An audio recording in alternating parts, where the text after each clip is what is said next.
was the most defining moment of your life? Summer, again, it can be personal, professional. It can be more than one.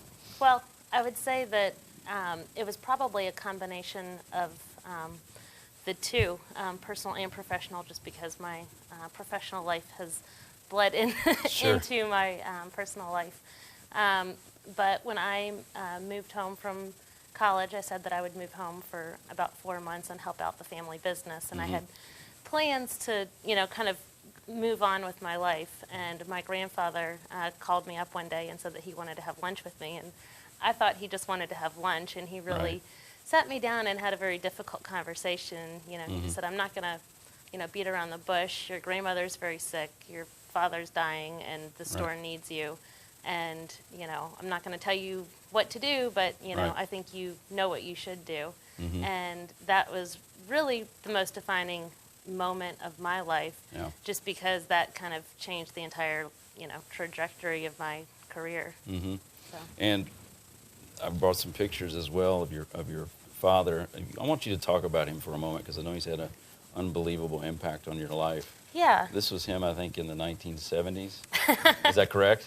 Yes. Holding up an apron, I guess, when Rainbow Blossom just started. Yeah, so this was in 1977 when Rainbow Blossom first opened. And Rainbow Blossom actually, at that time, was more of a restaurant concept that that sold the food that was served there. So the ingredients, there weren't really a lot of natural, unprocessed ingredients. So you didn't buy items, you came to eat there, is that fair? You would eat there, but then they would bake whole wheat bread, so they sold the whole wheat, because it was hard to get just plain whole wheat, just at the regular grocery stores. Or they would grind their own blue corn and make blue corn chips and blue corn tortillas. So they were selling the ingredients that they were using for the food, but it was a restaurant with a little food mart kind of connected to it. Now I want you to flip it over, because you're willing to share that with us. Yeah. So what year was that? So this was actually taken at Rainbow Blossom the year that I moved home. And so this little tiny man in the middle is my dad when he was sick. And that was not even at his worst, because he was able to come into the store. So that would have been 2004, right? Yeah. And so we had some Tibetan monks come in and do a blessing. And so he came in for that. But we don't have very many pictures of my dad during that period. Sure. And my family was never really good at picture hungry, as I call it.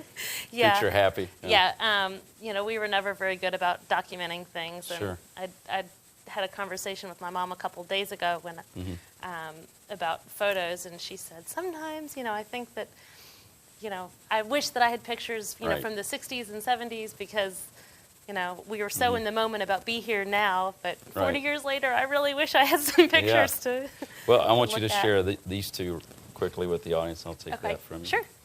And you can talk about what year roughly that is, and So that's your father today. Yeah, so this one was taken this spring. We did some promo pictures for the store. And then the one on the back is actually us in front of the store.